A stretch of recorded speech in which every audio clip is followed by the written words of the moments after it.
Yo, hope you are all doing well. Welcome to my story, my dear YouTube listeners. Before I get started, I have a few things to be clear about. 1. I don't own anything recognizable, and they all belong to their owners. 2. This is my first attempt at doing something like this and I'm a complete amateur at this. So you know in case there are any mistakes. Lastly, this is a trial upload to see how you receive this. If this gets a good response, I'll continue these in the future. That said, be sure to like, share and subscribe if you like the story. Let's get started. This is a Naruto x Harry Potter crossover story that takes place in the HP universe. Hope you all like it. Here is a short summary. Unforeseen circumstances push Naruto into an unexpected journey. What will Naruto do when he finds himself in the world of magic in a different body? A special thanks to Title Moon 2003 for the story cover. Enjoy. Destined Saviour. Prologue. Where am I? Okay brat. It's time for you to take this seriously and summon a goddamn toad.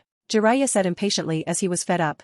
They were going at it for 3 weeks and the brat couldn't summon anything big except for a tadpole. He is worried now. How is he going to pass on the toad contract to the brat like this? It's when he got a wonderful idea. Everything he learned was during a stressful situation and if he somehow manages to push the brat to a similar situation, Naruto will do it. Okay Naruto. Let's try it differently. Follow me. Jiraiya said with a big smile and they went towards a large cliff after which a small gap led to a pit of darkness.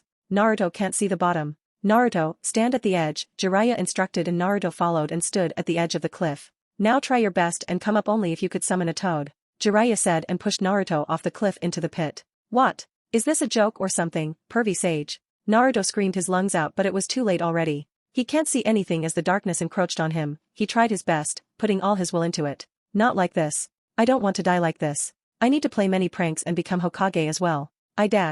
Stop blabbering and summon the damn toad, you good-for-nothing brat. The Kyuubi roared in anger, as he could feel the ground approach. How? Naruto asked hopelessly appearing in front of the cage, forgetting Jiraiya's instruction about forcing Kyuubi to give chakra. The Kyuubi paused. He wanted to suggest to perform the hand signs and summon the damn toad, but a better idea came to his mind. Why shouldn't he use this as a chance to escape? An evil smile came to his face. It's simple, Naruto. Wish for the things you always wanted and think as if people are loving you and giving you power. He said with a maniacal smile, which was hidden by the shadows in the cage. Imagine as you are surrounded by people you love. You will get all the attention you want then and become the Hokage as well. He made it sweeter with that. Really? I can do that? Naruto asked, starry-eyed. Of course, I will help you as well. The Kyuubi said, he smiled sweetly, masking his malicious chuckle. Agree, brat. He eagerly waited for his vessel's agreement. How is that possible? Are you tricking me, Kyuubi? Naruto asked with narrowed eyes. If you trust me or not is up to you, brat. I know a jutsu that can help you. Seeing I can help, I came forth with it. He shrugged in a disinterested tone. Naruto went to thinking again. It's not like he likes it here or something. But he has Gigi and Pervy Sage here, though the latter is the reason for his current predicament, he still likes the man. There is no time to contemplate, Naruto. Decide now. The end is approaching. Kyuubi urged. Though time flows differently in the mindscape, the brat doesn't need to know that. Naruto thought about it. Though his Gigi and Pervy Sage are good, there are very few others who called to him and greeted him growing up. It's not like he knew his parents or they told him to not go anywhere. He was an orphan by the time he understood things and his life only went downhill after that as no one wanted to talk to him. His dream of becoming Hokage also came from the desperate need to have some attention. He knew that. At the end of the day, he can't deny and he knew he is just doing things for some attention. But if what Kyuubi is to be trusted, then he will go to a place where he can have all attention and people to actually fight for. He is going to find some loved ones there and protect them as Haku did. Deciding to wing it, Naruto looked up to the Kyuubi, confidence shining like a star in his eyes. If you are sure of that, then that's fine I guess, Naruto said in a confident tone and Kyuubi's smile widened. Excellent. Remember, Naruto, you must cooperate with me in this. Just should will yourself to be happy and have friends. Imagine yourself enjoying the moment and when you feel free, don't open your eyes. Just stay like that for a few minutes. You will know when to open your eyes. He instructed and with a nod, Naruto closed. Kyuubi's evil smile turned into a shit-eating grin at the foolish brat. But to be safe to let the boy leave, he performed one of the long-forgotten jutsu he saw him perform when he was with him. It was a complicated jutsu and he will lose most of his power, but it's fine as long as he gets free. It's been 100 years already and he is not willing to stay like this any longer. He performed the jutsu, performing the required 317 hand signs, taking what little natural energy he can get. Are you sure of this, Kurama? He heard someone speak and saw an old man in front of him. Oyaji? Kurama asked, shocked as he saw the man for the first time in centuries. Are you that desperate to be free? The old man asked in a sad tone. It's I'll dash. It's too late, Kurama. His soul already departed from this world. All I can do is guide it to a suitable body. I hope he has a peaceful life in the next one. The old sage said in a somber tone as he pushed Naruto's soul into a world which needed a savior. Naruto felt free as the fox said but followed instructions and didn't open his eyes, suppressing all his curiosity. We are sorry that it had to come to this, Naruto. He heard someone say. Thank you for allowing us to be your parents. He heard the same people say and a wide smile came to his face at that unconsciously. We will always be with you, son. Enjoy your new life to the fullest. We love you, they said. Naruto felt a burden relieved. He smiled widely after that. In his mind, he can somehow see two silhouettes of a man and woman. The man has blonde hair like him while the woman has red hair, which he liked a lot. They are hugging a small baby, crying tears of joy. That image gave much peace to him as if he found a part of himself after all this time. He smiled widely, making the couple jump in joy as they moved on. Their words were so soothing, he felt as if he can happily die now. I'm sorry that it has come to this, son. But I hope you find happiness in your journey ahead. He heard a somber old tone in his head and saw an old man floating in front of him before the old man pushed Naruto towards a bright light he could see. Few moments ago. Serious, Harry called, trying to protect the man from the dozens of dementors trying to suck the life out of the downed man. Go away! Harry yelled, unable to bear the dark memories they are invoking by their presence and active attempt to suck Sirius's soul. One came very close to Harry and he felt similar to that day on the train as it caught him in his hands. Harry can feel the same coldness spread over his body as the Dementor started to approach. He saw the veil that covered its face fall back and saw the rows upon rows of hungry distorted teeth, coming closer to take him. Harry felt a white sheen form over him as slowly, something misty white came out of his body and went closer to the Dementor's mouth. In a bright flash, Naruto's soul approached the Dementor-infested area with the help of the sage's push. The Dementors turned to the bright source. Though they can't feel any body, they still got attracted to the bright and joyous nature of the thing. But the soul shard in Harry, seeing Naruto's soul as the only viable source, attached itself to him, merging the blonde soul into Harry's body as Harry's soul slowly left his body because of the Dementor kiss. The effects were immediate. Naruto felt warm again and there was a distant vileness. He didn't like the feeling and it pushed it, unconsciously channeling chakra into his hands as if pushing someone from a cliff ironically. The lightning bolt scar on Harry's forehead bled as Voldemort's soul shard got purged by Naruto's potent chakra. A black screeching mass came out of the scar and broke into pieces, unable to withstand the strong force of Naruto's chakra as soon as it came into contact with it. Naruto on the other hand can still use his chakra but it seems to be mixing with something else. Though he can't put his finger on it, he still has an itch at the back of his brain and decided to get rid of it. His chakra reacted to his will and a potent shockwave of chakra was released, burning through his reserves. He felt serene at last and fell on his back, beside the man he never knew. Hermione came to this scene as the Dementor ran away unable to withstand the potent magic wave. She saw Harry beside Sirius with a serene smile and quickly took them to Hogwarts. Unknown location. Where am I? A young 13-year boy asked as he found himself in a white railway station that resembles platform 9 3/4 with nothing visible in all directions. You are at a crossroad, Harry. A gentle feminine voice answered him and Harry turned to see the same emerald eyes looking at him with a proud yet sad face. Mom? Harry asked tentatively. He can still remember her face from the times those Dementors painfully reminded him. Yes, Harry. It's me. But that's not the point. Why are you here Lily said gently, putting a hand on Harry's shoulder. I met Sirius, Mom. After he escaped from Azkaban and to save him, I tried shielding him from Dementors. You tried shielding him from those Dementors. I know. By doing that, you pushed yourself into their way and got the Dementor's kiss. Lily said with concerned eyes.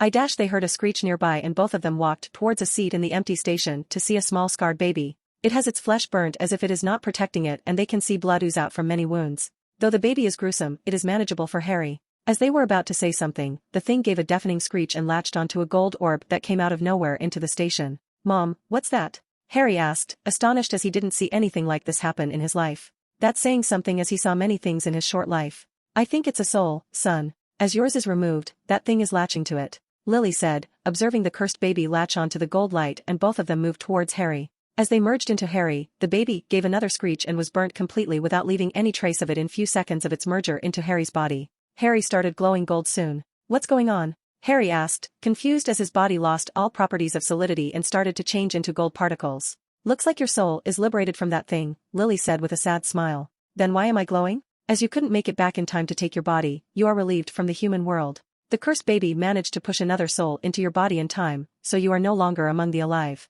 Lily explained and Harry looked at her confused. You are going to come with us, Harry. There is nothing you can do now. I think the soul that took over your body is very strong-willed as it took over your body in seconds and got rid of that in short order. She said with a wide smile. Mom, does this mean? Yes, Harry. You can now stay with us and move on to the next great adventure. She said with excitement, though a small tinge of sadness was also there in those emerald eyes. What's wrong, son? You don't want to be with your family? We are waiting for you for a long time. She asked, tears almost spilling from her eyes. You want me to die young and move on with you? Harry asked rhetorically, though he knew the answer. I know you want me to live for long, Mom. I don't want to disappoint you. No, Harry. Though I wanted you to live long and happy, I didn't envision it with the Dursleys and with all the other problems that you went through. I wanted my son to have a long and happy life with a lovely family. But the life you went through was not something I thought in my worst nightmares. Though we can't do anything, it's our fault to die like that. We could have done better. But I moved on and it's time for you. Lily said, extending her hand to the young Potter. I wanted to make you proud. We are proud of you, Harry. I would have long chickened out if I went through everything you had to suffer. Even Sirius left his home as he can't stand his mother's pestering. James said, appearing beside Lily, extending his hand beside hers. Though I can't tell you everything, the soul that took over your body is not an ordinary one either, Harry. Let him take over and pass on. We can't let you suffer anymore. Both of them said at the end, and tears started to fall from Harry's eyes. Souls are delicate existences, Harry. We have magic to guide us, and the unwritten rule of magic is not to tamper with the soul. The soul is an entity that we can't comprehend, and those who dabble into the vile magic to control their soul never had good things to talk about. Once a soul is ejected from one body, it is imperative that the soul move on. Ghosts are different cases as they continue to live for something they want. It's up to you now, son. Lily explained, and Harry's eyes widened at the knowledge his mother have. She is a bookworm, yeah. James joked, and Lily nudged him. I didn't think I would meet you, Mom, Dad. Thank you for coming for me. Can I give him one last message before I come with you? Harry asked, and both of them nodded. He saw a small opening a few feet away from them, and Harry walked into it. He came into a lush green forest where he can see a blonde man and red-haired woman fading beside a young blonde boy with 3 whiskers. Though he can see them, they didn't notice him, and by the time he reached them, they were completely dispersed. He only heard "Stay safe, Naruto" at the end. He timidly approached the boy and poked him. He didn't get any response. Tell him what you want to say and he will hear that, Lily said, and Harry followed. Hello. I'm not sure if I should thank you or kick you for taking over my body. But all the best. The things I went through are adventurous, to say the least. I hope you can come out alive like me. And be gentle with all my friends, mainly Ron and Hermione. Scratch that. I have done enough already, and feeling the freedom I have here, I want you to enjoy our lives together. Being here slowly is making a few things clear to me. But be careful and enjoy twice as much as you normally do. Harry cheered unknowingly, and Naruto smiled at that. Seeing that smile made Harry elated. Guess he heard everything and agrees with you, James said with a chuckle. They heard a whistling sound and saw a white Hogwarts entering the station. It's time for us to move on, son, James said. Lily and James stood in the same position, extending their hands towards Harry. Harry went and took 2 hands, without a doubt, and wished luck for Naruto. They went to the Hogwarts Express and boarded it, and soon it started to move. Bye, Naruto. Make sure to enjoy twice for both of us and don't die. Harry yelled from the train and got a wider smile at that from the unconscious blonde. In Naruto's mind, I am peaceful at last. It feels oddly satisfying for some reason, and the distant voices wishing me luck oddly make me happy from inside. Guess the fox is not wrong. I can't forget these 2 people, however. A blonde man and a red-haired woman. They seem oddly familiar, and the love in their eyes made my heart flutter. What is this odd feeling of poking I'm getting? What's going on? Naruto thought as he looked around himself to see infinite darkness, which was fastly replaced by color. What's going on? Naruto shouted in his mind. Outside. Why is he taking this long? It's been a day since he was like this. Ron asked impatiently. Harry would generally recover in a few hours or a day at best, and he was in the hospital wing for more than a day this time. He was attacked by Dementors, you know? It's not that easy to recover from that. Hermione said, glaring at Ron. Okay, I won't complain. He said with his hands in a placating gesture and started poking Harry with his wand. Hermione noticed. What are you doing? She asked, confused by the ginger head's poking. It's a nifty trick Forge taught me. Apparently, this will wake up anyone from sleep. He said excitedly and continued poking. After a minute, the black-haired boy groaned, unable to concentrate on the serenity he felt anymore. Nanny, what? He asked groggily, trying to rub the sleep out of his eyes. Harry, Ron and Hermione said in excitement, but were confused by his word. Nanny? Is that a Chinese word? Hermione asked as she felt she heard it somewhere. Hi, oh heyo. Harry greeted with a wide smile. Hermione thought she saw a blue outline to Harry's emerald and was even more confused. When did you learn Chinese, mate?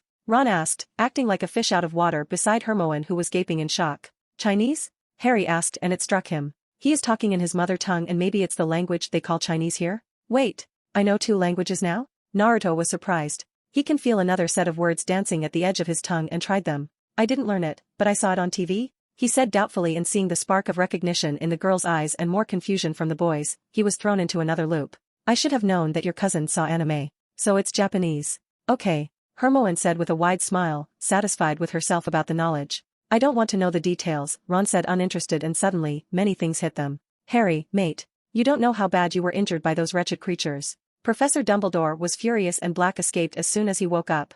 And Ron and Hermione started explaining everything in detail and Harry started to get a headache. By the way, they behaved and talked. Naruto can deduce they are best friends with this Harry guy, the person he assumed he took over. What should I do now? I need more information to get used to this and know where I am. Maybe acting like I got a headache helps. Naruto thought and touched his head in pain. Guys, my head is pounding. Can I have some sleep? He said with a dramatic slowness and it worked like a charm, no pun intended. Blimey, sorry mate, Ron said with a nervous smile. Rest, Harry. We can talk when you recover. Hermione said with a neutral face and dragged Ron along with her. Thank God. I managed to not mix the words. Harry thought in relief and when he was about to sleep, a stern woman appeared beside him. How are you doing, Mr. Potter? She asked in a stern tone. Well? He said doubtfully. She took a wooden stick and did some rings and slashes around him and it started to glow in certain areas. You seem to recover fast, Mr. Potter. She said, trying her best to cover the surprise in her voice. Thank you. I don't like hospitals much. Harry said with a cheeky smile. Of course, you don't. She said with a huff. Rest for now. You can join your friends tomorrow. She said in a stern tone and walked off. Harry gave a nod and slept. Okay, I should go over this guy's life today or I'll be in big trouble tomorrow. Naruto thought and dove deep into almost 14 years of Harry Potter's life. And cut. That's it for this chapter, folks. Hope you all liked it. Tell me what you think of the chapter and story in general in the comments. If you want to read ahead or support me and join my Discord server, the links are in the description. See y'all in the next chapter. Black Infinity 1289. Jana.